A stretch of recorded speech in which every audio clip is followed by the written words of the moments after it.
Bismillahirrahmanirrahim. Alhamdulillahi Rabbil Alamin. Wassalatu wassalamu ala asyrafil mursalin,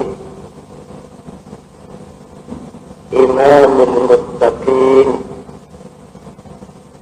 sayyidil ghurril muhajjalin, sayyidina wa maulana Muhammadin wa ala alihi wa ashabihi al-mujahidin al-zahirin, amma ba'd. Para ulama yang saya muliakan,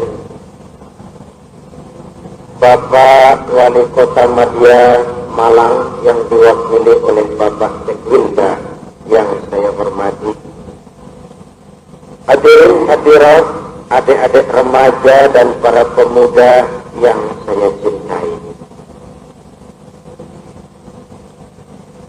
Saya terkesan dengan sambutan Bapak Wali Kota, bahwa tujuan pengajian kita malam ini tidak hanya sekedar untuk mencari dana bagi pembangunan masjid, tetapi juga untuk meningkatkan iman. Lalu teringatlah saya bahwa sebentar lagi kita akan memasuki bulan Rajab. Lalu teringat saya bahwa di bulan Rajab itu ada satu peristiwa menarik untuk diangkat ke permukaan dalam konteksnya dengan kehidupan kita di zaman sekarang ini. Ketika perjalanan Isra dimulai dengan kendaraan buruk, maka hambatan pun datang. Ketika perjalanan sudah dimulai menuju Allah Azza wa Jalla, datanglah rintangan, hambatan, tantangan yang berusaha memalingkan Nabi dari perjalanan menuju Allah. Mula-mula datang panggilan dari sebelah kanan. Begitu kata riwayatnya. Muhammad, berhenti dulu sebentar. Jangankan berhenti, menoleh pun tidak. Dari kiri, dari kanan selamat, dari sebelah kiri datang lagi suara. Muhammad, berhenti dulu sebentar. Menoleh pun tidak. Kiri kanan selamat. Dari depan datang perempuan tua dengan dandanan mencolok. Nenek-nenek pakai belucit.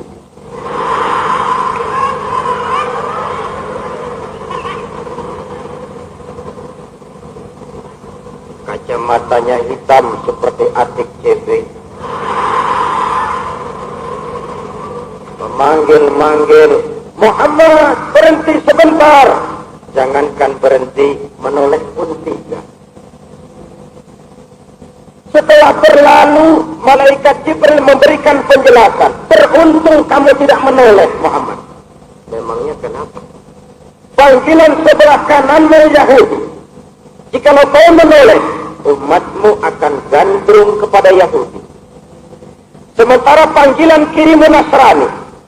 Jikalau kau menoleh, umatmu bakal cenderung kepada Nasrani. Sementara perempuan tua dengan dandanan mencolok itu dunia. Jikalau kau hampiri, niscaya umatmu akan jatuh menjadi umat yang materialistis. 14 abad yang lalu, dalam perjalanan menuju Allah, Nabi dipanggil oleh suara Yahudi, Nasrani, dan dunia, dan beliau tidak berpaling. Disambut. Di zaman sekarang ini, di dalam perjalanan kita mengamalkan syariatnya Rasulullah, di dalam perjalanan kita menjaga dan memelihara akidah, Di dalam perjalanan kita menuju ridho Allah, panggilan Yahudi, Nasrani, dan dunia tidak kalah beratnya dengan apa yang pernah dihadapi Nabi 14 abad yang lalu. Panggilan Yahudi. Hampir tidak ada kericuhan dunia tanpa keterlibatan Amerika. Dan semua orang tahu Amerika itu Israel besar dan Israel itu Amerika kecil. Siapa mau bantah bahwa ekonomi dunia sekarang ini diatur oleh otaknya Yahudi? Lalu apa yang harus kita bilang jika Allah mengingatkan walan tarda ankal yahudu walan nasara hatta tattabi'a millatahum. Yahudi, Nasrani tidak akan pernah senang hati mereka jikalau kamu umat Islam belum keluar dari Islammu, ikut ke dalam agama mereka. Bahwa ke dalam kita harus memperbaiki diri, membuat benteng, memang, tapi keluar juga kita harus memberikan peringatan. Kalau banyak pemain bola hanya bertahan saja di mulut gawangnya, orang lain menyerang terus, pasti jebol juga. Hadirin yang saya hormati, panggilan Yahudi, panggilan Nasrani merajalela, panggilan dunia, mazhab materialisme merajalela. Oleh karenanya jikalau kita sadar bahwa panggilan Yahudi, Nasrani dan dunia di zaman kita sekarang ini semakin menghebat, maka alangkah awal yang harus kita laksanakan memang tidak lain meningkatkan kualitas iman, mewariskannya kepada anak-anak kita generasi yang akan datang. Orang-orang tua bijaksana dalam Al-Quran, kalau sudah berpikir tentang anak-anaknya, pertanyaan pertama yang mereka ajukan ialah ma ta'buduna min ba'di. Nah, kalau satu saat bapak meninggalkan engkau, kembali ke hadratullah azza wa jalla, apa yang akan kau sembah nak? Jikalau sekarang ayahmu masih i'tikaf di masjid, jikalau sekarang ayahmu masih rukuk dan sujud menyembah Allah, kalau nanti orang tuamu tidak ada lagi, ma ta'buduna min ba'di, apa yang akan kamu sembah nak? Ini yang ditanyakan Nabi Yakub kepada putranya. Ini yang ditanyakan Nabi Ibrahim kepada putra-putranya. Bagaimana kita orang tua sekarang? Kita malah bertanya, bukan ma ta'buduna min ba'di, tetapi ma ta'kuluna min ba'di. Kalau bapak tidak ada nanti kamu makan apa nak? Perkara kamu nyembah apa? Nomor 18. Ini kan orientasi, sudah orientasi materialis. Ibu-ibu, bapak-bapak, saudara-saudara hadirin yang saya hormati. Lebih-lebih setelah kunjungan Sri Paus ke Indonesia, terasa benar serbuan Nasrani ini. Dan prinsipnya saya memang tidak pernah keberatan orang lain menyebarkan agamanya. Ini negara Pancasila. Di negara yang berdasarkan Pancasila ini semua agama boleh tumbuh dan berkembang dengan subur. Boleh. Tapi mari saling menghormati, mari saling menghargai, mari menjaga kerukunan antar umat beragama. Jangan menyebarkan agama kepada orang yang sudah beragama.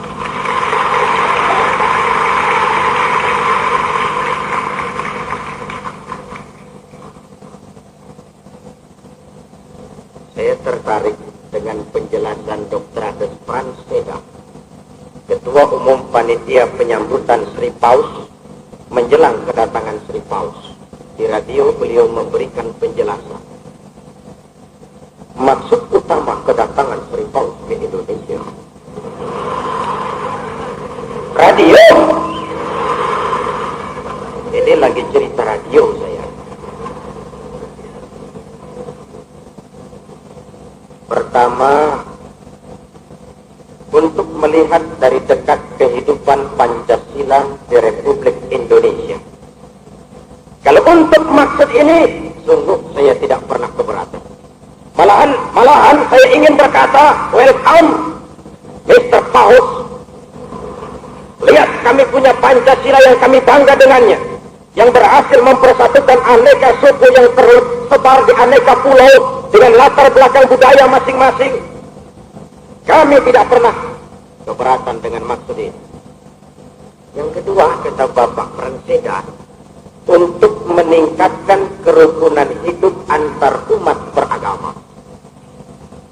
Kalau ini yang menjadi tujuan, mestinya kalimat ini ditujukan kepada anak buahnya Mr. Paus. Kerukunan antar umat beragama bukan saja program daripada pemerintah kami yang harus kami laksanakan, tapi juga bagian daripada ajaran agama kami. Kami siap menghormati orang yang berlainan agama. Menghormati orang lain agama tidak berarti menghormati agama orang lain. Saling menghormati, saling menghargai. Dan sejarah menunjukkan dimanapun di dunia ini, apabila umat Islam mayoritas, orang luar Islam boleh hidup dengan tenang, aman, damai. Dan sejarah pula yang menunjukkan dimanapun di dunia ini, kalau umat Islam minoritas, nasib mereka menyedihkan. Dikejar, dibantai, dimusuh.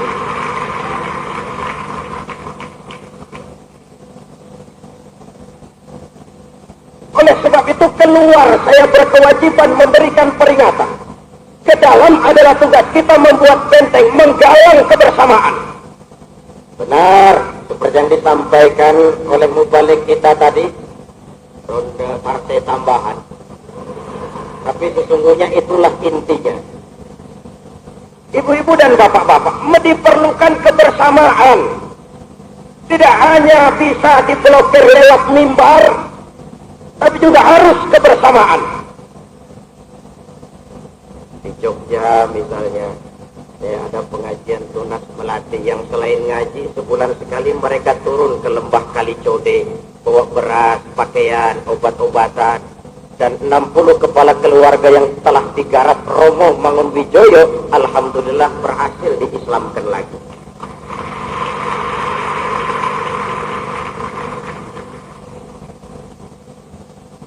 Ibu-ibu dan bapak-bapak, saudara-saudara hadirin yang saya hormati. Saya tidak keberatan orang lain menyebarkan agama, tapi jangan kepada orang yang sudah beragama. Taruhlah kita masih bisa bertahan, apalagi kelihatannya Nasoro belakangan ini sudah menghalalkan segala cara untuk melakukan ekspansi. Jadi remaja, para pemuda, mari menyadari sekarang ini kita sedang berpacu dalam agama. Dasar tukang TV,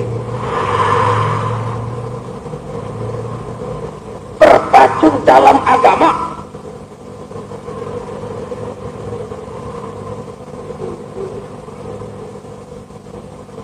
Yahudi ngebut, Nasrani ngebut, Kejawen, kebatinan ngebut, Hindu Buddha ngebut, kita Muslim lari. Sudah lari, kadang-kadang lari di tempat lagi.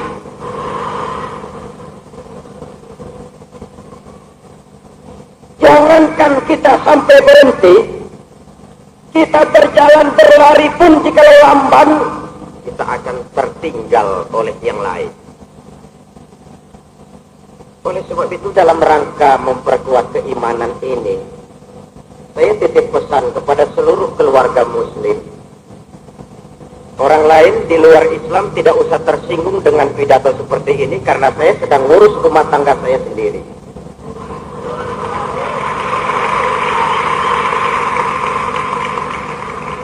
kepada seluruh keluarga muslim selalu saya pesankan, pertama, cari sekolah untuk anaknya, hati-hati. Biar gedungnya bagus, mereknya mentereng, dapat beasiswa. Tapi jikalau iman dirampok, tidak usah. Ya Bu? Ya Bu? Apa?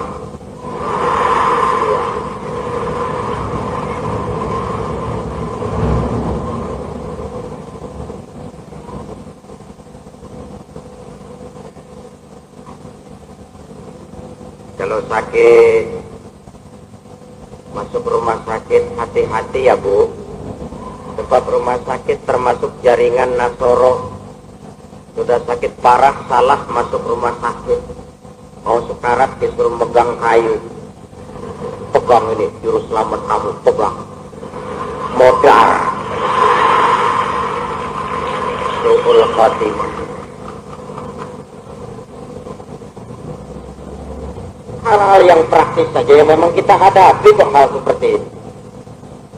Dari menantu, hati-hati ya Bu.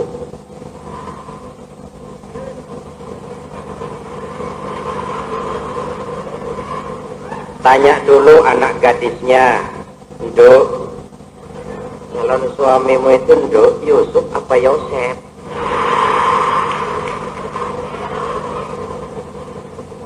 Sulaiman apa Solomon? Karena ini masuk jaringan Nasoro, bahkan jikalau perlu mereka pura-pura masuk Islam, nikah secara Islam, nanti sudah punya anak, tekan anak istrimu, bawa ke gereja. Puluhan kasus terjadi semacam itu.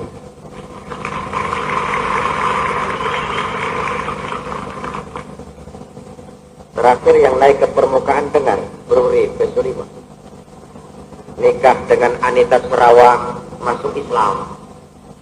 Setelah berumah tangga, Anita rupanya ditekan ikut agamanya. Anita biar penyanyi urakan, imannya lumayan. Lebih memilih cerai daripada pindah agama. Bisa. Setelah bisa, Bruri kembali ke agama lamanya, keluar lagi dari Islam. Cuma satu strategi. Maka sekarang namanya tambah Bruri Murtad Pesulima.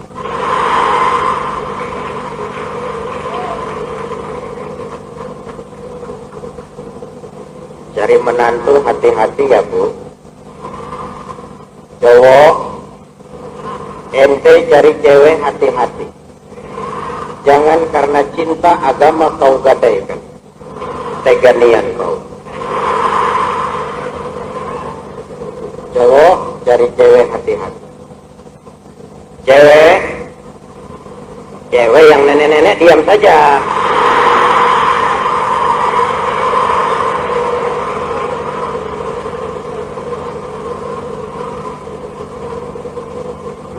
Cewek cari cowok hati-hati. Saya termasuk yang rajin piket. Bagaimana permainan anak buahnya Mr. Paus, saya tahu persis Pak. Jadi kalau saya tidak boleh bicara, jadi ganjelan batin, lebih baik saya bicara.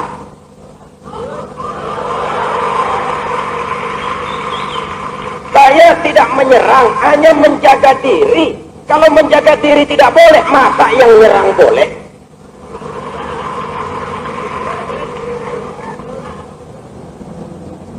Mulailah dari Jawa Tengah, bagian tengah. Saudara akan lihat betapa hebatnya Nasoro Gentayangan. Semarang, Ambarawa, Ungaran, Solo Tigo, Muntilan dengan sendang sononya, Jogja, Solo, Klaten, Wonosari, Gunung Kidul. Sekarang petanya sudah mengarah ke Jawa Tengah bagian selatan. Mulai menyerbu Kebumen, Cilacap, Majenang, Lakbok, bahkan sudah ke perbatasan Jawa Barat, Banjar dan sekitarnya. Nyebrang lagi saudara ke Lampung. Jikalau sudah berjalan dari Bandar Jaya di Lampung Selatan, terus ke Pringsewu di Lampung Tengah, terus ke Kota Bumi di Lampung Utara, saudara akan lihat Nasoro Gentayangan. Nyebrang lagi saudara terus ke Sumatera Utara. Jalan saudara dari Medan, Pematang Siantar, Simalungun, Tapanuli, terus ke Labuan Batu. Saudara akan lihat Nasoro Gentayangan. Masuk lagi saudara Kalimantan, terutama Kalimantan Tengah. Jika saudara berjalan dari Palangkaraya sampai Kandangan, saudara akan lihat Nasoro Gentayangan. Gentayangannya tidak jadi soal, tapi masuk ke rumah orang Islam itu yang soal. Di Mayangsari, sebuah desa kecil di kaki gunung di Semarang Selatan. 60% penduduknya muslim, tapi karena melarat dijadikan proyek oleh gereja. Dibuatkan rumah murah dengan cicilan Rp50 per hari, syarat harus masuk gereja. Saya adakan pengajian akbar di Mayangsari di kaki gunung terpencil. Panitianya saya pesan, tolong nanti pengeras suaranya dihadapkan ke gereja ya.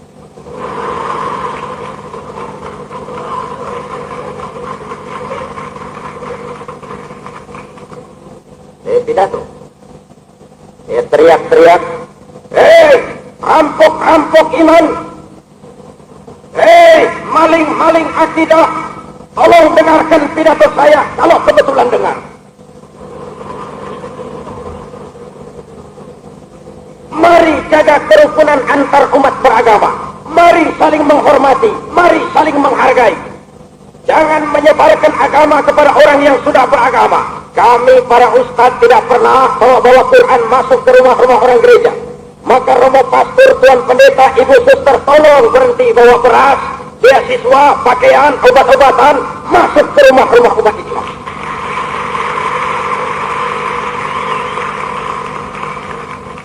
Pemerintah wasit. Wasit berpacu dalam pemerintah wasit. Saya yakin wasit adil kalau sudah membangun gereja di tengah-tengah umat Islam. Wasit harus tegas. Prit, offset. Lewat garis Pak, offset. Kalau offset bagaimana Pak? Tendangan bebas.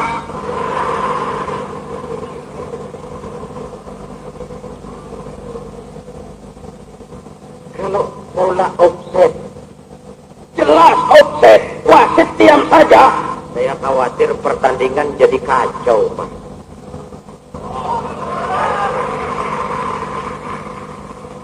Ibu-ibu dan bapak-bapak, saudara-saudara hadirin yang saya muliakan. Panggilan Yahudi dan Nasoro. Panggilan dunia, apa sih isi dunia itu? 3 ta itu.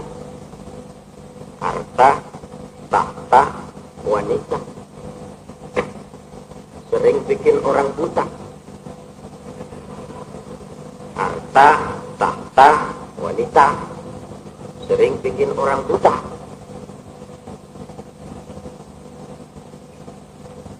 Ibu-ibu dan bapak-bapak, saudara-saudara hadirin, jikalau kita sadar panggilan Yahudi, Nasrani dan dunia sekarang ini semakin menghebat, maka apa yang disampaikan sambutan Pak Wali Kota tadi benar. Harus kita hadapi dengan mempertebal, memantapkan iman. Ke dalam kita buat benteng, jaga iman. Keluar, tugas saya sebagai centeng memberikan peringatan.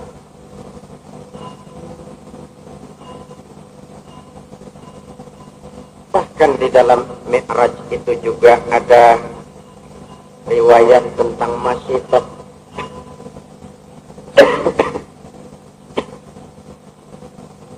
Masyitok. Ibu-ibu kenal Masyitok? Di mana kenalannya?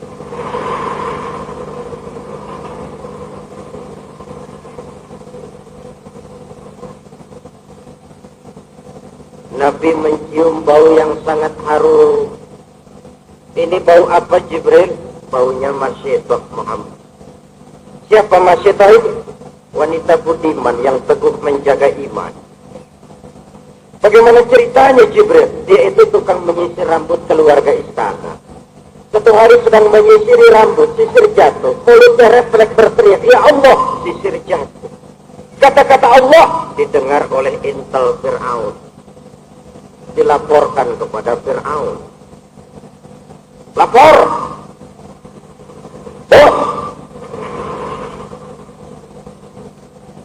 Kata Fir'aun, ada apa tal?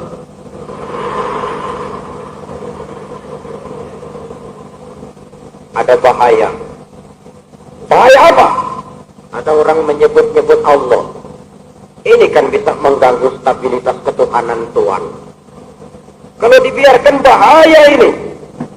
Ya Pak, Masyitoh tangkap, bawa ke sini. Tangkap Masyitoh, dihadapkan kepada Fir'aun. Wanita. Masyitoh. Iya. Saya dengar kamu menyebut-nyebut Allah ya. Memangnya kenapa? Siapa Allah itu? Allah. Iya. Rabbi wa Rabbukum. Allah itu Tuhan saya dan Tuhan juga. Dan kamu Masyitoh. Satu Mesir orang menyembah saya semua, tiba-tiba kau menyatakan ada Tuhan lain selain saya. Keyakinanmu bahaya Masyitoh.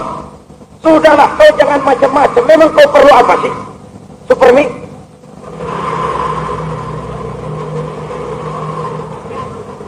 Beasiswa? Asal kau tuhankan aku, seluruh kebutuhanmu beres. Fir'aun, kau kira saya bertuhan Allah karena mengharapkan supermi? Beasiswa? Tidak. Tapi keyakinanmu membahayakan saya. Itu urusan kamu. Kamu saya tangkap, saya penjarakan. Silakan. Kamu tidak takut? Dari kemarin kau boleh penjarakan badan saya, tapi jangan mimpi bisa memenjarakan jiwa saya. Jasad saya boleh meringkuk di sel penjara, tapi iman dan akidah saya lepas merdeka. Biar merintih terhina di penjaramu, dan iman dapat saya pertahankan dengan baik. Kau akan saya siksa sampai mati. Silakan. Kamu tidak takut mati? Lebih baik mati bersalang tanah daripada hidup bercermin bangkai. Tidak cuma kamu, anak-anakmu akan saya bunuh. Boleh? Kamu tidak cinta kepada anak-anakmu? Jangan tanya itu, Pun. Fir'aun lah ini. Jangan tanya itu, Pun. Saya adalah ibu mereka yang melahirkan mereka dalam pilihan antara hidup dan mati. Saya besarkan mereka dengan untayan air mata, cucuran keringat, genangan darah. Mana ada orang tua tidak sayang kepada anak? Tapi ini akidah, Pun. Saya cinta anak-anak saya, tapi saya lebih cinta Allah, Tuhan saya. Suamimu juga akan saya bunuh. Silahkan. Sampai Fir'aun kepada puncak kemarahannya, dipanggil Al-Qujum. Jom! Al-Qujum. Sini Jom. Cari tungku yang besar, isi dengan air, rebus sampai mendidih. Cari tungku yang besar, diisi dengan air, direbus mendidih, menggelegak air. Masyitoh, kau lihat air yang bergolak itu. Saya lihat. Panas kan? Tentu. Anak-anakmu seorang demi seorang akan saya rebus sampai mati. Bagaimana? Rabbi Allah, Tuhan saya tetap Allah. Mulai! Anaknya yang pertama diangkat oleh Al-Qujum, dimasukkan ke dalam tungku yang berisi air mendidih. Masyitoh dengan air mata berurai melepas anaknya, melihat, menyaksikan di depan matanya menggelepar si anak meregang nyawa. Selamat jalan anakku. Ibu rela melepas Munah, kau gugur mempertahankan iman. Kuatkan hati Munah. Kalaupun kita berpisah di dunia, semoga kita berkumpul di akhirat nanti. Kau gugur menjaga iman, nah.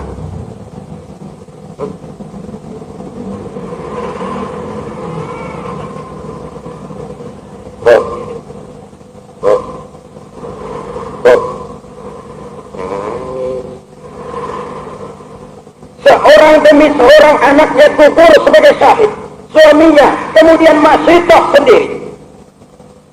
Ibu-ibu dan bapak-bapak yang saya hormati, perjalanan menjaga iman bukan jalan raya licin bertabur bunga di kanan kirinya, menanjak menurun banyak onak dan duri, tapi satu kali la ilaha illallah. Mari kita bertahan sampai tetes darah paling penghabisan, tetap la ilaha illallah.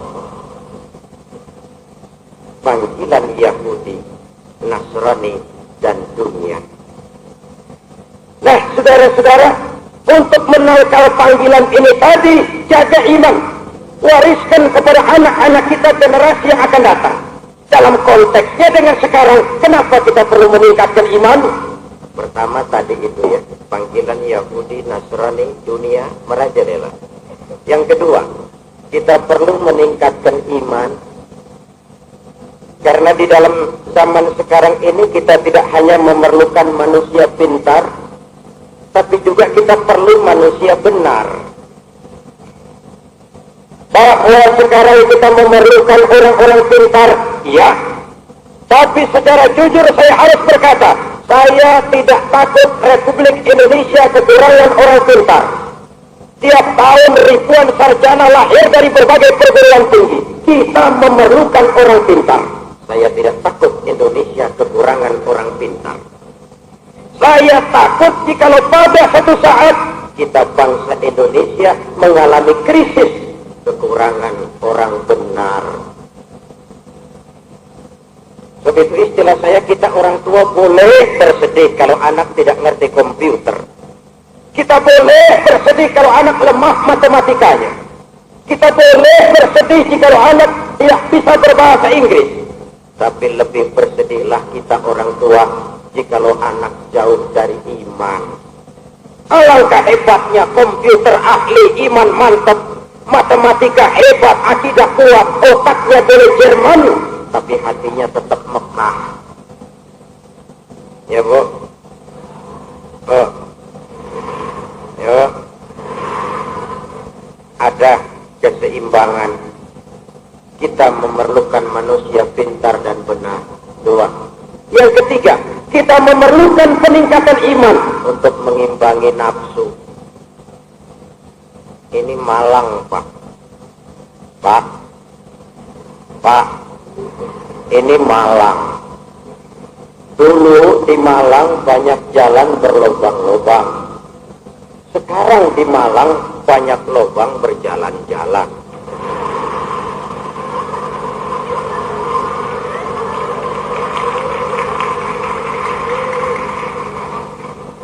Kalau dulu jalannya berlobang-lobang,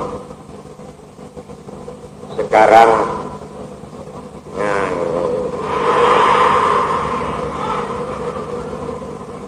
minum dulu.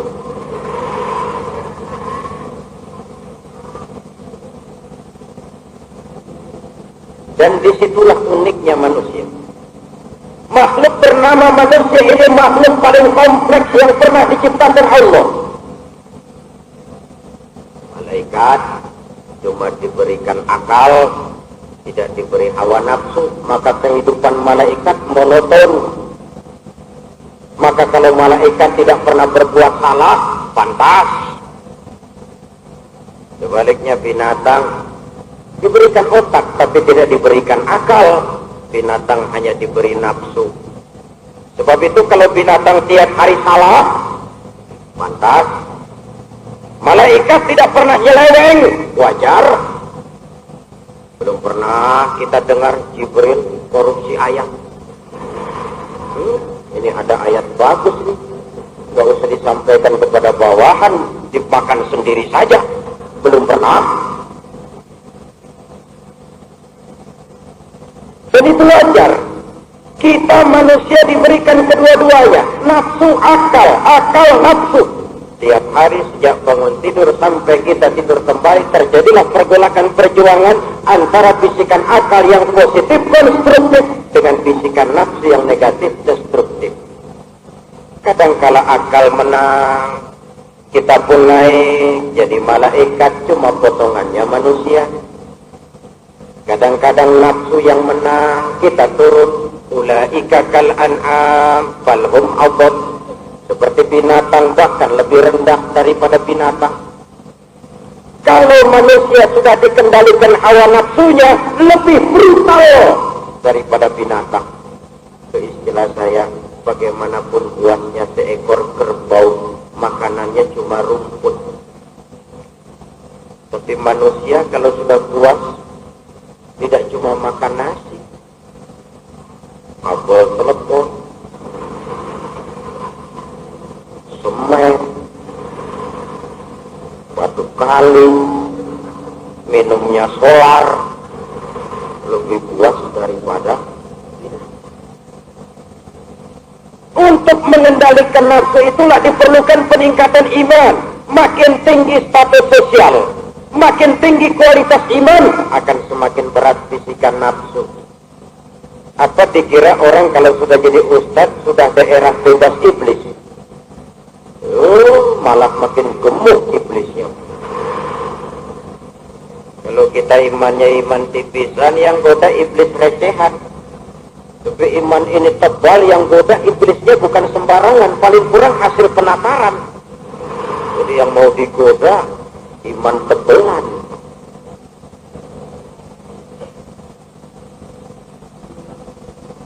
Sebagai ustadz kecil-kecilan, saya kadang-kadang diundang tetangga kampung Malaysia,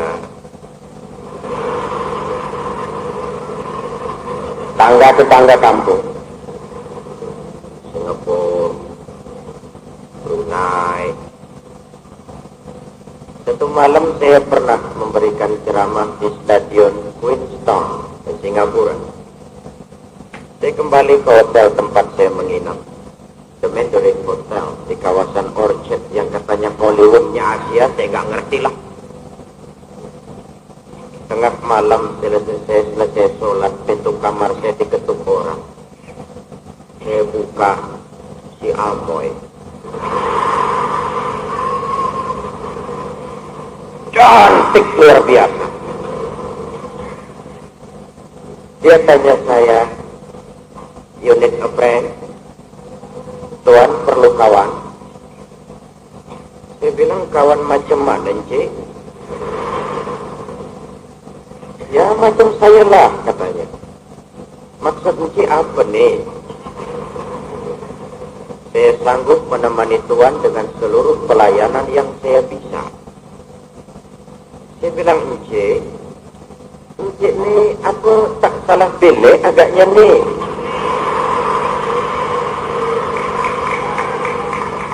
Kebetulan lidah gado-gado, Pak, dibawa kemana-mana lumayan gitu. Encik tak salah pilih nih, apa enggak salah kamar? Saya bilang. "Kenapa tuh?" "Saya Ustaz." "Ustaz?" "Iyalah, pensyarah jemputan dari Indonesia." Indonesia. "Iya tuh," dia bilang, "orang Indonesia kalau datang Singapura yang pertama dicari yang macam saya," katanya. Alamak, minta ampun. Saya bilang, "Tak benar tuh, Cik. Bangsa kami banyak yang baik-baik. Cik salah pilih nih." Jadi bila lain saja, panjang lebar saya bicara. Akhirnya tertipu malu, dia pergi. Saya pikir juga. Namanya laki-laki normal mesti mikir, Pak.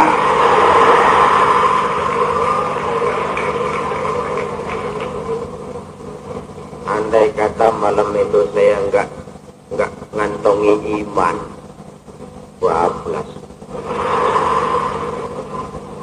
Kenapa tidak bablas? Yang datang kelewat cantik, menawarkan diri tengah malam, udara cukup dingin, tidak seorang pun tahu. Saya pikir buat urusan begini saya juga belum terlalu tua.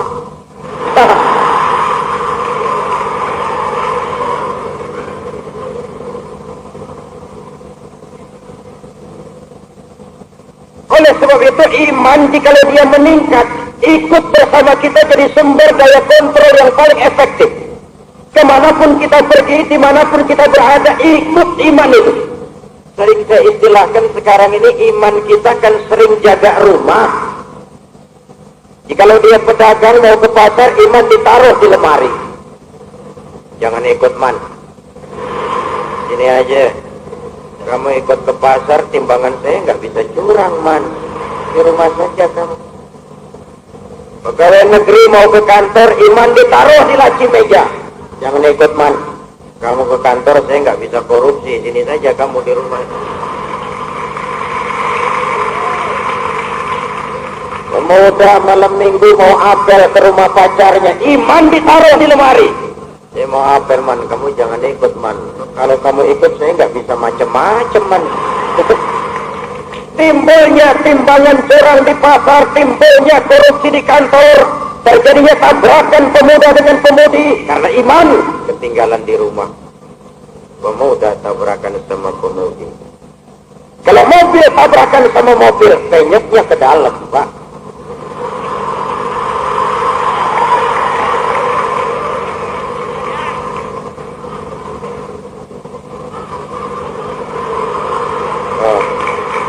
Yang pernah tabrakan pasti tahu.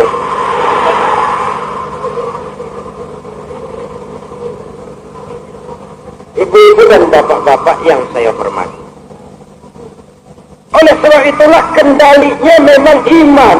Semakin tinggi kualitas iman, semakin berat bisikan nafsu. Menghadapi panggilan Yahudi dengan kekuatan iman, menghadapi panggilan Nasrani dengan kemantapan akidah, menghadapi panggilan dunia dengan kekuatan iman. Harta, tahta, wanita tanpa iman, sering saya katakan, tahta, jabatan, kedudukan tanpa iman hanya akan melahirkan Fir'aun gaya baru. Fir'aun gaya baru. Fir'aun ini selalu berkembang. Di Mesir, Fir'aunnya Ramses. Pindah ke Jerman, Fir'aunnya bernama Hitler. Jatuh ke Italia, Fir'aunnya bernama Mussolini, Benito Mussolini. Pindah lagi ke Rusia, Fir'aunnya bernama Stalin. Di Uganda, Fir'aunnya bernama Idi Amin. Di Filipina, Fir'aunnya baru 3-4 bulan yang lalu lewat, Marcos. Di Indonesia, Fir'aunnya tidak ada. Tidak ada. Kalau saudara berani bilang ada, tanggung jawab. Saya mau minum. Harta, kalau lepas dari kontrol iman, hanya akan melahirkan konglomerat kelas korup. Itu konglomerat memelaratkan rakyat. Konglomerat. Kalau dia sudah lepas dari kontrol iman, kecantikan. Jikalau lepas dari kontrol iman, lebih sering bawa bencana ketimbang manfaat. Makhluk bernama wanita, Pak, kecil kelihatannya, tapi dalam kekecilannya dia bisa menelan laki-laki yang bagaimanapun besarnya. Betul, Pak? Yang pernah ditelan pasti ngerti.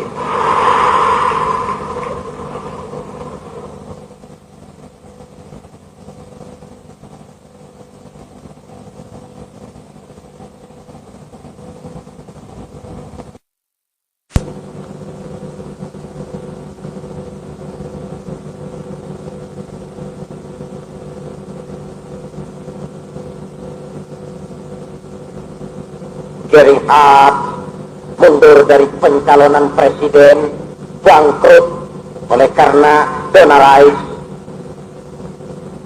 Uno, Perdana Menteri Jepang, baru beberapa hari mundur karena skandal geisha. Ya Allah, moral orang Jepang tinggi sekali. Kalau istrimu kau khianati, apalagi bangsamu, mundur kau Uno. Mundur si Uno. Ibu-ibu dan bapak-bapak, ini kisah laki-laki yang ditelan kaum wanita. Oleh sebab itu semuanya jika dilandasi dengan semangat keimanan, insya Allah akan membawa dampak yang kita harapkan. Nah, salah satu tempat kita menjaga, memelihara, mempertahankan iman adalah masjid.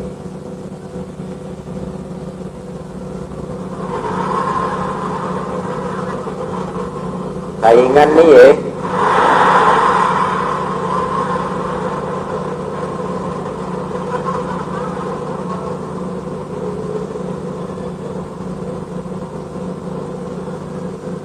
Dari bapaknya tuh Bu. Ibu-ibu dan bapak-bapak yang saya hormati, umat Islam dengan masjid seperti ikan dengan air. Sebagaimana ikan tidak bisa berpisah dengan air, begitulah kita umat Islam dengan masjid. Malahan jikalau ikan mulai menjauhi air, itu tanda ikan mulai mau mati. Ikan mulai mau mati. Jikalau umat Islam menjauhi masjid, jiwanya yang akan mati. Masjid adalah pusat daripada kegiatan umat. Saya iri hati dengan masjid-masjid di Singapura. Tidak ada yang sebesar masjid kita, apalagi Istiqlal. Cuma sarananya cukup, manajemen masjidnya jalan, dan schedule kegiatannya terarah. Masjid kita di kampung-kampung kadang-kadang kalah dengan gereja. Gereja saja schedule-nya komplit sekarang. Rabu kebaktian umum, Sabtu sore untuk pemuda, malam minggu kebaktian umum, hari Rabu ibu-ibu. Kita kadang-kadang masjid buka seminggu sekali. Jumat jam 10 masjid buka, Jumat jam 2 tutup, buka lagi Jumat depan. Ini di kampung saya di Jakarta. Di Malang insya Allah sama. Di Jakarta. Ibu-ibu dan bapak-bapak yang saya hormati, dalam hadis kursi Allah menyatakan, inna buyuti fil ardi al masajid wa inna suwari fiha ummaruha. Rumahku di muka bumi adalah masjid. Orang-orang yang memakmurkan masjid adalah tamuku. Jikalau datang kita ke masjid, memakmurkan masjid, kita menjadi tetamunya Allah. Saudara mau jadi tamunya Pak Wali Kota, senang apa tidak? Mau jadi diterima Pak Wali jam 10, jam 9 sudah berdiri di muka cermin, memantas-mantas diri, mau jadi tamunya Pak Wali. Pakai sepatu mengkilap, baju triskaknya lancip, sisir rambut, parfum, setengah 10 sudah ready. Kenapa? Mau bertamu kepada Pak Wali Kota. Tapi saat kita bertamu kepada Allah, kaos belakangnya tulisan semen Cibino.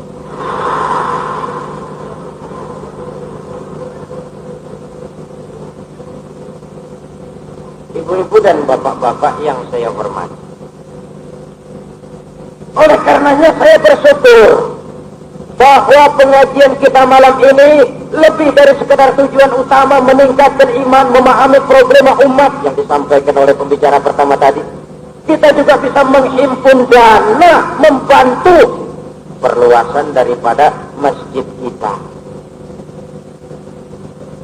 Saya tahu ibu-ibu dan bapak-bapak sudah mengeluarkan infak lewat undangan. Sebagian berdiri, sebagian lagi di luar. Ibu-ibu dan bapak-bapak yang saya hormati, Pak Wali, Pak Bupati sudah membantu, alhamdulillah. Dan kita umat Islam ini memang bukan tidak punya potensi, kita hanya kurang pandai menginventarisir potensi yang dilatar belakangi oleh kurangnya kesadaran untuk berbuat atas nama dan demi kepentingan agama.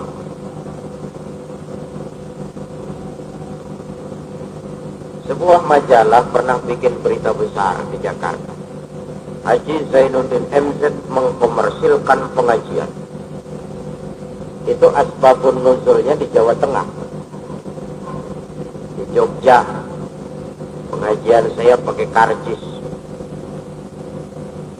Spot Hall Kridosono Bluglang. Di Gor Semarang, Simpang 5, pintu stadion jebol. Di Stadion Teladan Medan.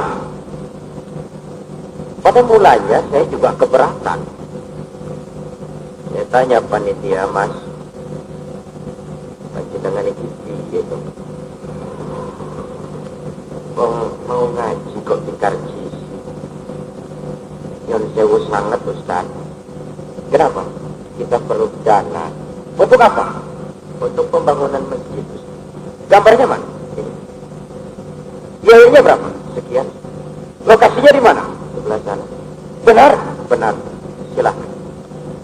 Kalau memang buat kepentingan masjid, pesantren, madrasah, yatim piatu, kegiatan agama, dan saya masih laku untuk dijual, jual saja.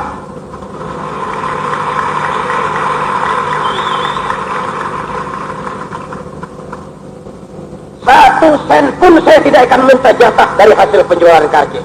Silahkan gunakan buat kepentingan agama.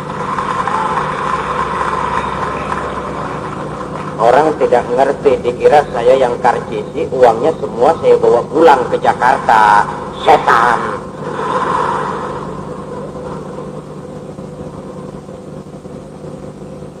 Ibu-ibu dan bapak-bapak yang saya hormati, dan membantu pembangunan masjid itu cuma zahirnya kok memberikan kepada panitia. Hakikatnya kita cuma nitip. Mas panitia, saya titip 1 juta mas, untuk kepentingan saya di alam kubur dan di akhirat nanti. Silahkan uangnya dibelikan semen, pasir, batu kali, atau apa yang diperlukan buat masjid. Saya cuma titip ini untuk saya di alam kubur dan di akhirat nanti. Hakikatnya kan cuma titip. Inilah yang disebut SDBS.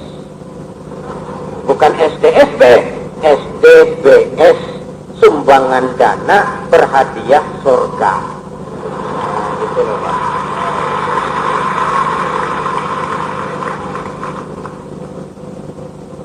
Karena itu membantu pembangunan masjid, sedekah infak kepada masjid seperti orang sholat.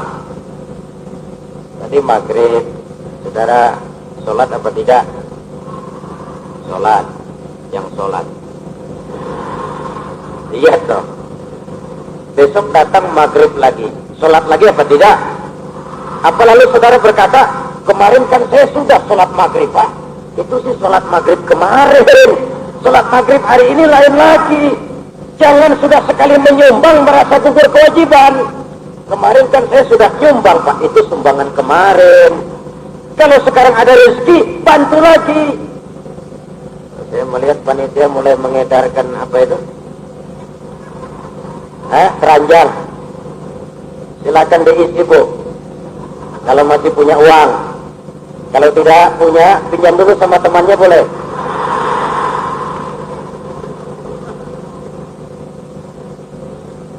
Ibu-ibu dan bapak-bapak yang saya hormati,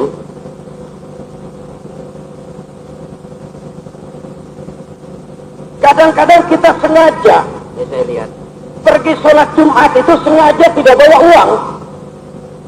Maka di masjid yang saya lihat paling lancar itu kotak. Dari ujung ke ujung jarang macet.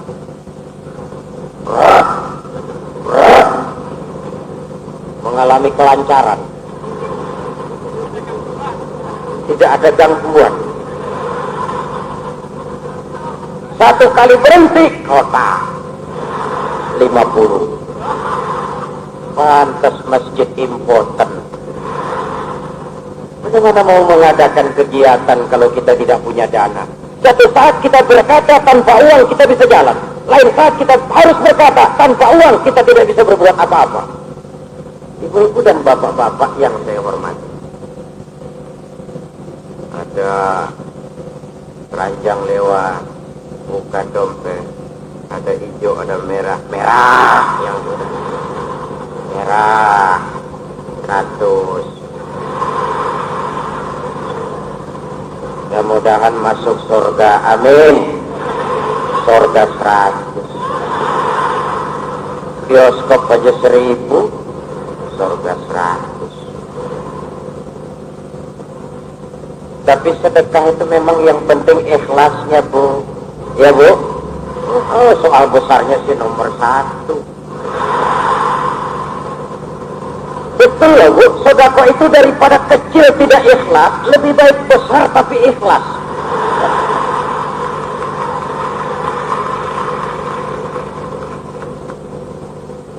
Milik kita adalah apa yang kita belanjakan di jalan Allah. Itu yang tidak bisa diganggu oleh orang lain. Itu yang tidak akan diakui orang lain. Itu yang tidak akan bisa dicuri orang lain. Semua yang sudah kita belanjakan di jalan Allah. 1 miliar diperlukan dana. 1 miliar kecil. Kecil apa besar? Besar. Besar apa kecil? Kecil. Ya besar kalau kita sendiri. Kecil karena kita umat Islam ini banyak. Kalau satu hari umat Islam di Malang mau berhenti ngerokok 1 batang saja, nawaitu sauma ghadin an ngerokoi,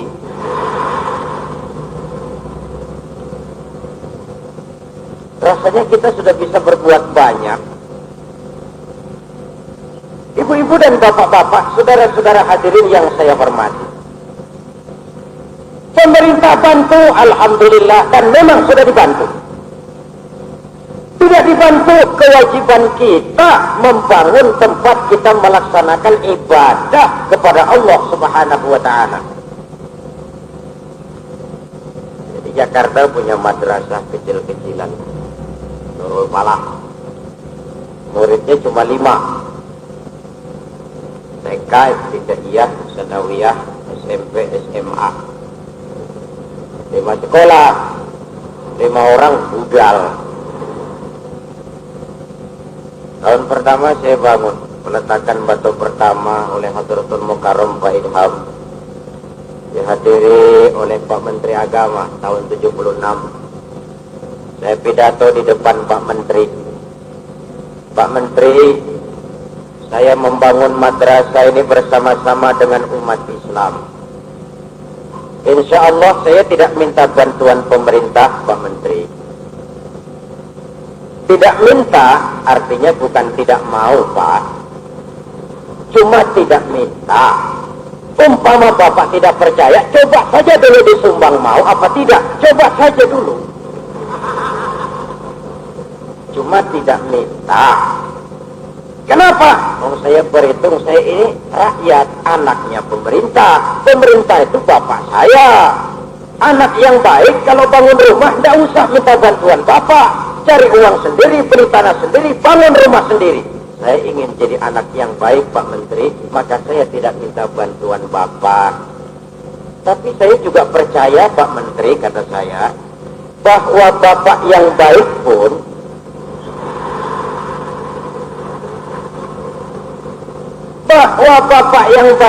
kalau melihat anak sudah berusaha setengah mati membangun dan belum juga selesai, mau ya dibantu.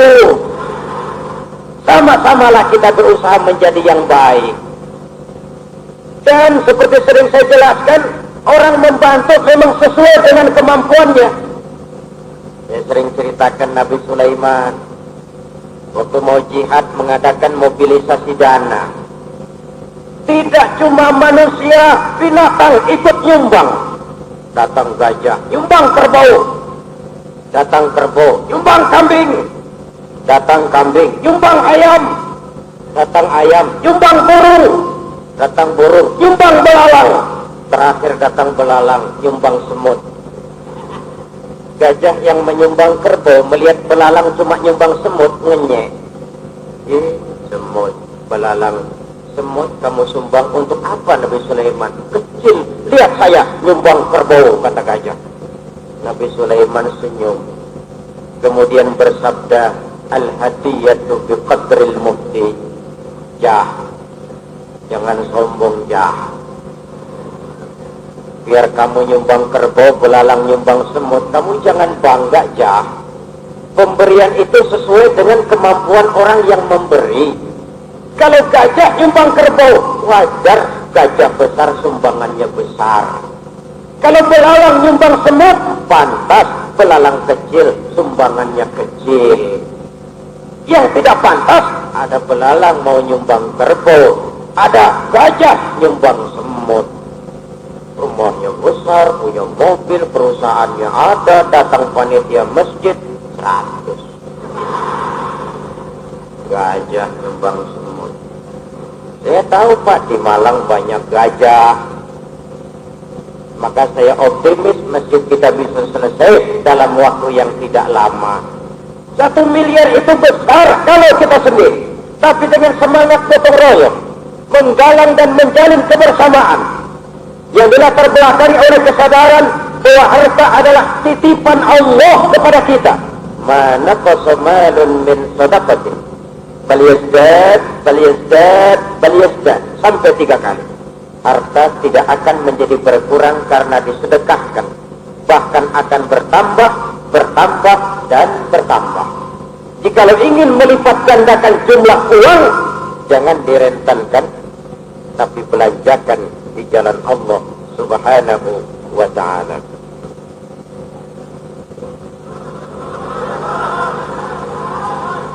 Iya, yang mau berhenti siapa? Saya cuma ngelihat jam. Usil benar sih.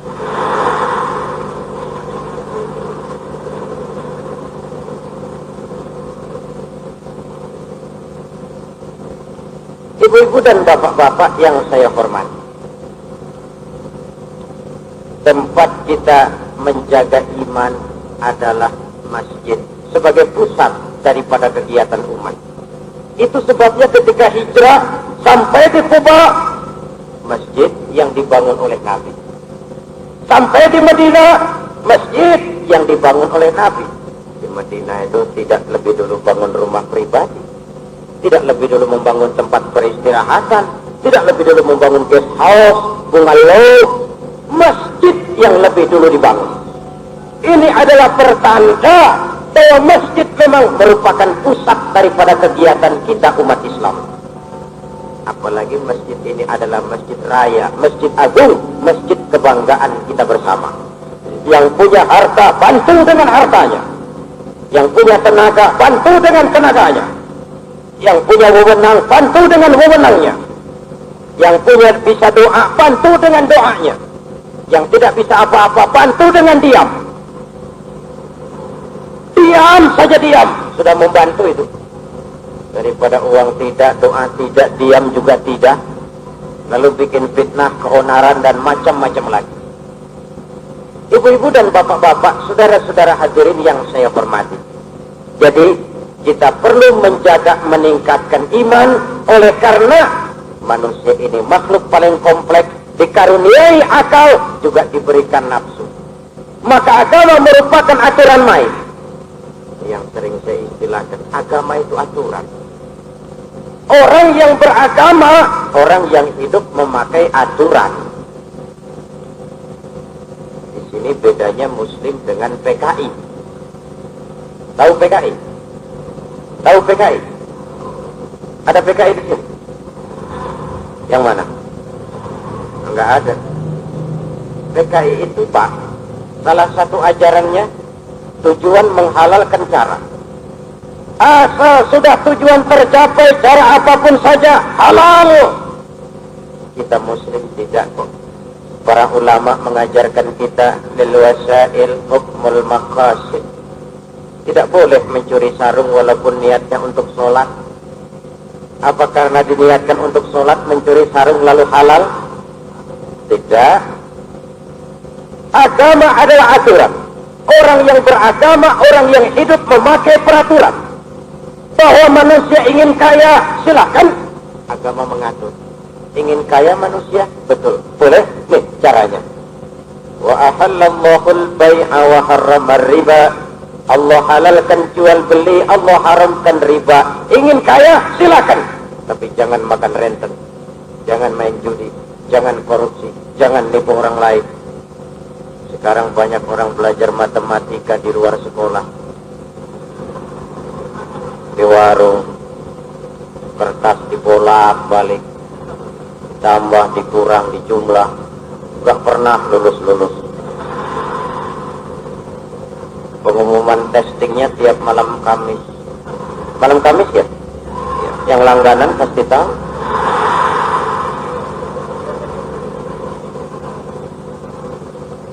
Agama aturan main. Bahwa laki-laki suka kepada wanita, silakan. Yang laki-laki suka apa enggak kepada perempuan? Suka apa enggak? Normal. Kalau bilang enggak suka, saya curiga impoten. Silahkan agama memberikan aturan main lewat pintu yang disebut nikah. Hai laki-laki, kau senang kepada wanita? Betul. Boleh. Sini lewat pintu yang disebut nikah. Jangan seperti ayam kawin tiap hari nikah tidak mau. Berapa? Satu juga enggak habis. Kurang Pak. Dua kan? Boleh ya Bu? Jangan Bapak yang jawab. Saya nggak tanya Bapak. Kalau saya tanya Bapak mesti pula. Saya tanya Ibu. Boleh kan Bu?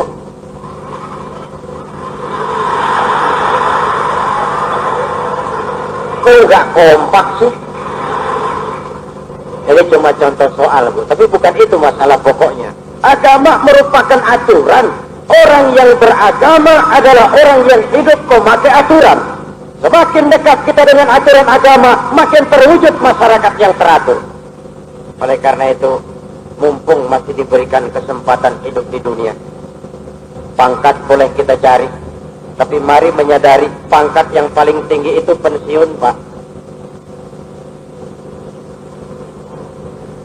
Di ABRI coba lihat, orang dari mayor naik dia letnan kolonel, naik kolonel, naik lagi brigadir jenderal, naik lagi mayor jenderal, naik lagi letnan jenderal, naik jenderal. Sudah jenderal, di atas jenderal tidak ada pangkat lagi. Pensiun.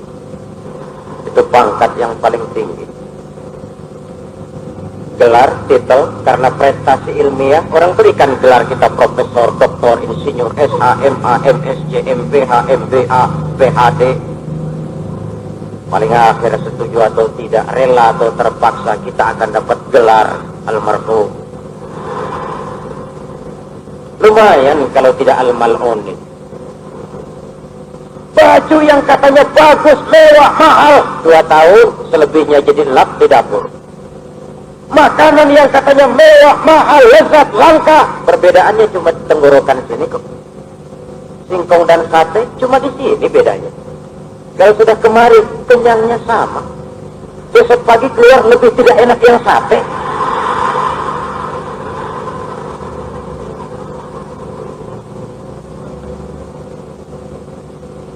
Dan puncaknya satu saat setuju atau tidak, rela atau terpaksa, kita akan meninggalkan semua ini, kembali kepada Sang Maha Pencipta. Dikala itulah kita diperlakukan dengan penuh penghormatan. Dikala kepindahan kita dari alam dunia ke alam barzakh, walaupun sudah besar, kita tidak usah mandi sendiri. Disayang betul. Tidak usah mandi sendiri, ada petugas khusus. Sudah selesai mau berangkat akan berjalan sendiri, tidak usah. Sini saja naik kendaraan yang paling angker, beranda jenazah. Siapa naik pasti mati. Belum pernah gagal, naik mati, naik mati.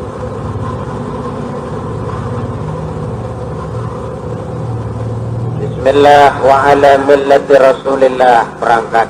Kemana Mas? Pindah. Ngapain pindah? Kontrak habis.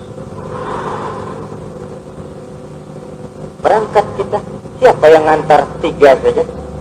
Ahluhu wa maluhu wa amaluh, keluarga, harta, amal, mengantar kita ke sana. Di dalam stresnya dengan beramal untuk kepentingan masjid nanti Bu.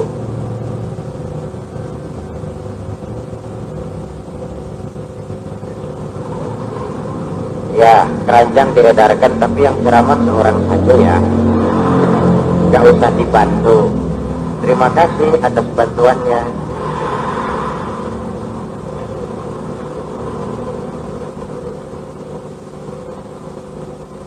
Sampai mana tadi? Yang ngantar cuma 3. Pertama keluarga, mengantar semua ke kubur. Ratusan mobil mengantar. Mungkin karangan bunga duka cita 5 truk.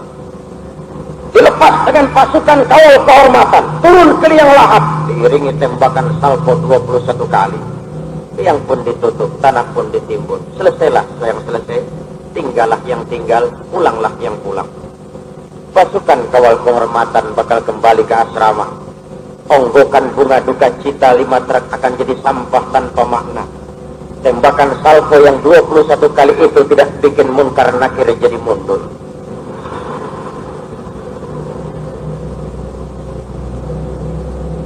Temannya yang katanya sayang kepadanya, ketika tanah kuburnya ditimbun paling keras menginjak-injak tanah. Istrinya yang setia, yang dulu pernah berjanji buat hidup semati di bawah tiang listrik. Apalah artinya hidup ini tanpa engkau di sisiku yang hampa rasanya. Itu dulu. Sekarang setelah si istri terbujur kaku, mata yang kiri nangis, yang kanan melirik, siapa gantinya?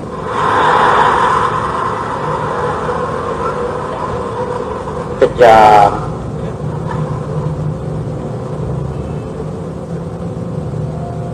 Harta, janganlah harta yang mahal macam TV, video. Tikar saja tertinggal masih diambil, dibawa kembali ke rumah. Seluruh status sosial tanggal. Dikala itu teman terbaik, the best friend, teman terbaik yang menemani kita ikut masuk ke dalam amal yang kita kerjakan dalam kehidupan dunia ini. Mumpung masih ngetem di dunia, yuk cari penumpang yang banyak, yuk.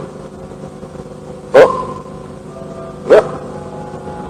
Supaya nanti masuk terminal setorannya cukup. Terminalnya fariqun fil jannah wa fariqun fis sa'ir, dan kita berharap fariqun yang fil jannah itu dengan syarat setoran amalnya cukup. Mumpung masjid belum selesai, cepat-cepatlah, sebab nanti kalau sudah selesai tidak ada sarana untuk beramal. Mestinya kita didatangi oleh panitia masjid itu. Aduh, alhamdulillah saya didatangi, ada kesempatan beramal. Jangan didatangi yang nyambut bemo. Panitia belum bicara, dia sudah cerita susah. Waduh, bisnis macam apa? Ibu-ibu dan bapak-bapak yang saya hormati, begitulah saya kembali bahwa agama adalah merupakan aturan main. Orang yang beragama, orang yang hidup memakai aturan. Semakin dekat kita dengan aturan agama, insya Allah semakin teratur hidup. Karena itu biar sekarang ini memang jalan ke surga diliputi dengan hal-hal yang tidak menyenangkan, kata Nabi. Biar berakit-rakit kita ke hulu, asal bisa berenang-renang ke tepian. Jangan mau berenang-renang ke hulu, nanti berakit-rakit ke tepian. Ada remaja, para pemuda, biar berakit-rakit ke hulu, asal bisa berenang-renang ke tepian. Pada waktu di lapangan Surya, kalau saya tidak salah di Surabaya, saya pernah memberi contoh umat Islam dalam menggalang kebersamaan itu seperti 5 jari. Kalau 5 jari ini rukun, kompak, bersatu, tidak ada kerja yang tidak terpegang. Kalau ini bisa kita wujudkan di Malang, masjid insya Allah selesai dalam waktu yang tidak lama. 5 jari. Yang ini ibu jari namanya, betul? Ini umaroh. Pak Wali, Pak Bupati, Pak Dandim, Pak Danrem, umaroh. Pak Camat, Pak Menteri, Pak Gubernur, ibu jari. Kerja apa saja kalau sudah diginikan oleh umaroh. Asik. Diginikan kiamat. Tentu yang kita harap umaroh yang hak diginikan, yang batil diginikan. Harus ada umat Islam yang jadi ibu jari lalu mau berbuat untuk agamanya. Saya iri sama orang-orang Nasoro, Pak. Mereka kalau punya jabatan benar-benar digunakan buat kepentingan agamanya. Kenapa kita kalau sudah mau pensiun baru itikaf di masjid? Mau ngurus yayasan Islam, tanda tangan sudah tidak laku. Kemarin kemana?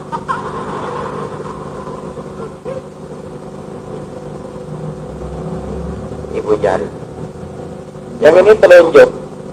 Ini agnia, orang-orang kaya. Gajah.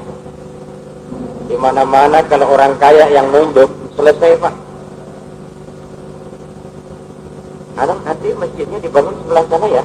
Itu kalau orang kaya yang nunjuk, selesai. Telunjuk dia soalnya. Tapi kalau kita yang kere yang nunjuk-nunjuk, sebelah sana ya orang bilang apa-apaan.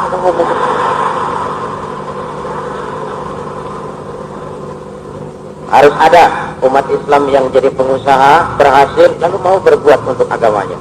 Telunjuk. Yang ini jari tengah. Ini ulama. Ulama jari tengah, ke kiri tidak, ke kanan tidak. Ini makna fatwa Situbondo. Ulama milik semua golongan. Dengan menjadi milik semua golongan diharapkan dia akan lebih objektif memberikan fatwa. Kalau dia sudah miring ke kiri atau ke kanan, dikhawatirkan fatwanya sumbang. Gimana kiai hukumnya judi? Sebenarnya sih haram. Cuma karena demi pembangunan haram sedikit. Ulama jari tengah. Dan berulang kali Bapak Menteri Agama kita mengingatkan, ulama jari tengah sekarang ini sudah merupakan jenis makhluk langka. Makhluk langka.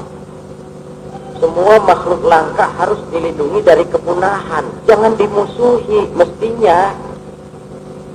Jangan dikejar-kejar, jangan ditembak, jangan diburu. Sudah langka dikejar-kejar, ya makin langka. Saya pernah suatu saat, karena saking senangnya orang, saya datang ke ujung pandang, pulang diberikan hadiah burung cendrawasih. Saya bilang, ini bikin susah saya Mas. Kenapa? Di Cengkareng pasti saya didenda. Ini makhluk langka ini. Dilarang dibawa-bawa. Makhluk langka tidak boleh diperlakukan sembarangan. Harus dijaga dari kemusnahan. Ulama. Dan sebagai warasatul anbiya, para anbiya tidak hanya mewariskan yang mulia, yang terhormat, tapi juga yang penuh resiko. Tidak ada sejarah Nabi yang jalannya lurus bertabur bunga. Ada Rasul yang dikejar-kejar dan dibantai oleh umatnya, Nabi Zakaria. Ada Rasul yang karena tidak mau mengikuti bujuk rayu istri seorang pejabat tinggi, difitnah 9 tahun mendekam dalam penjara, Nabi Yusuf. Ada Rasul yang karena tidak mau mengikuti doktrin penguasa di zamannya, dibakar hidup-hidup, Nabi Ibrahim. Ada Rasul yang oleh karena dianggap punya penyakit menular, dikucilkan oleh masyarakatnya, Nabi Ayub. Kalau ulama adalah warasatul anbiya, maka para nabi tidak hanya mewariskan yang terhormat, tapi juga yang penuh resiko. Jangan cuma mau al-mukarramnya saja, al-fadilnya saja. Ibu-ibu dan bapak-bapak yang saya hormati, yang ini jari manis.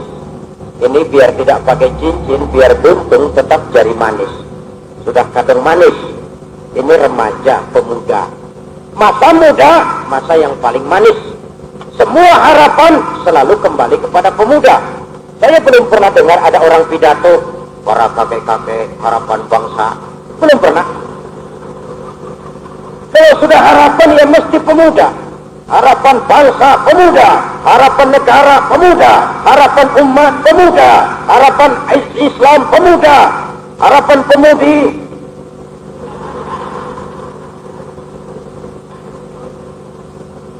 Dari remaja, para pemuda, tanggung jawabmu tidak semakin ringan. Ya untuk kepentingan agama, ya untuk bangsa dan negara yang kita cintai ini. Maka mumpung muda, biar berakit-rakit ke hulu, asal bisa berenang-renang ke tepian. Lebih baik makan singkong betulan daripada makan roti tapi mimpi. Ayo, lebih baik mana? Makan singkong betulan, makan roti mimpi. Lebih baik mana? Lebih baik makan roti betulan. Milih aja nggak bisa. Yang saya maksud, jikalau perlu, lebih baik sekolah sambil dagang koran, sekolah sambil semir sepatu, sekolah sambil parkir mobil, daripada petatang peteteng tanpa prospek hari depan yang ada artinya. Menghitung bintang di langit sambil mengumpulkan jikalau andai kata umpama misalnya orang sudah kemana-mana, kita masih bergelut dengan jikalau. Biar berakit-rakit ke hulu, asal berenang-renang ke tepian, jangan dibalik. Mau berenang-renang ke hulu, nanti berakit-rakit ke tepian. Seperti Presiden Marcos. Itu Marcos itu contoh. Orang kalau mau berenang-renang ke hulu, berakit-rakit ke tepian. Mau bersenang-senang dulu, bersakit-sakit kemudian. Contoh Marcos. Mumpung jadi presiden. Marcos. Mumpung apa saja punya Marcos. Gunung punya Marcos. Laut punya Marcos. Langit Marcos. Istrinya diangkat jadi gubernur Metro Manila. Punya sepatu 2000 pasang. Celana dalam satu pabrik.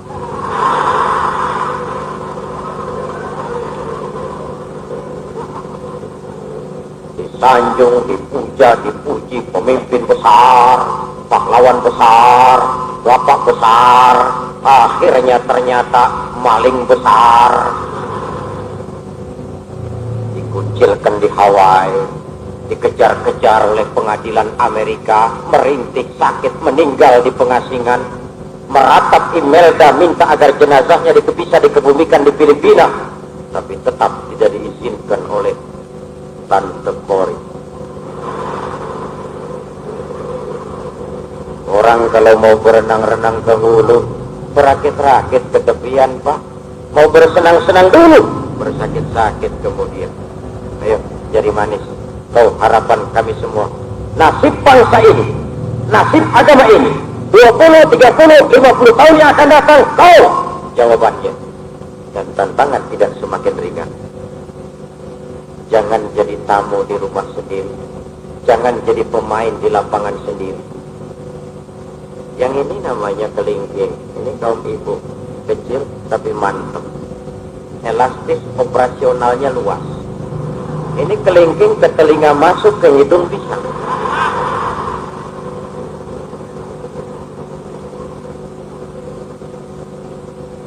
Artinya, an-nisa imadul bilad. Wanita itu tiang negara. Jikalau baik wanita, baik negara. Jikalau rusak wanita, hancur negara. Terus wanita tidak cuma urusan segitiga. Dapur, sumur, kasur. Kasur, sumur, dapur. Dapur, sumur, kasur. Itu dulu. Sekarang sudah ada Dr. Pratiwi Sudarmono. Sudah muncul Kemalam Motik. Sudah ada Menteri Urusan Orang Lain. Macam. Ibu-ibu dan bapak-bapak yang saya hormati, silakan wanita muslimah maju. Tapi jangan melupakan kodrat kewanitaan. Kemajuan dengan melupakan kodrat kewanitaan hanya merendahkan derajat kaum wanita. Saya ingatkan ini sebab perkembangan belakangan ini sudah mengarah kepada emansipasi yang tanpa batas. Sudah muncul Binaraka Wahdi. Innalillahi. Perempuan angkat besi. Saya nggak sanggup bayangkan itu nanti suaminya dibanting. Apa tidak ada olahraga lain yang lebih sesuai dengan kodrat kewanitaan? Jikalau 5 jari ini, umaroh, agniya, ulama, pemuda, wanita, rukun, kompak, bersatu, tidak ada yang tidak bisa kita kerjakan. Bagaimana mekanisme kerjanya? kaliyadain, kata Imam Al-Ghazali, seperti dua buah tangan. Asah, asih, asuh. Jangan saling gasak, gesek, gosok. Dua tangan kita, Bu, kompak apa tidak? Bu, rukun apa tidak? Kenapa sih kita kalah dengan dua tangan? Kalau tangan kiri maju ke depan, yang kanan mengalah mundur ke belakang. Kanan ke depan, kiri tenggang rasa, mundur ke belakang. Akhirnya kita jalan lenggang. Bagus apa tidak? Coba kalau tidak ada yang mau mengalah.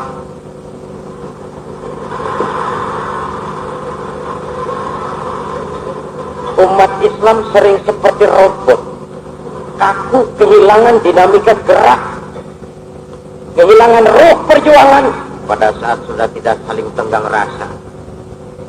Tangan kanan kerjanya bagus-bagus, betul Bu? Salaman kanan, tanda tangan kanan, ambil kue kanan, hitung duit kanan, kiri tidak pernah protes. Tahu diri. Kata tangan kiri, memang tugas saya bidang pembersihan. Ya sudah, pembersihan saja. Tapi yang tangan kanan juga tenggang rasa. Apa kata tangan kanan? Sabar saja kamu kiri. Walaupun yang pegang duit aku, nanti sudah jadi duit aku beli jam tangan, kamu yang pakai. Betul apa tidak? Kenapa sih kita kalah dengan dua tangan? Alangkah nikmatnya jikalau yang berkuasa melindungi yang lemah, yang alim membimbing yang awam, yang kaya menyantuni yang miskin. Ar-Rahimuna yarhamuhumur Rahman, irhamu ahlal ardi yarhamkum man fis sama. Orang yang punya sifat belas kasih akan dikasih Allah. Sayangi yang di muka bumi, nanti yang di langit akan sayang kepadamu. Sudah 7:30 jam. Agaknya sekedar ini yang dapat saya sampaikan. Terasa singkat barangkali, namun percayalah kita akan selalu bertemu dalam acara dan gelombang yang sama. Terima kasih atas segala perhatian, mohon maaf atas segala kekurangan, dan untuk pembacaan doa saya mohon dibacakan oleh sesepuh kita di sini lebih aula. Terima kasih. Usikum wa nafsi bitaqwallah. Wassalamualaikum warahmatullahi wabarakatuh.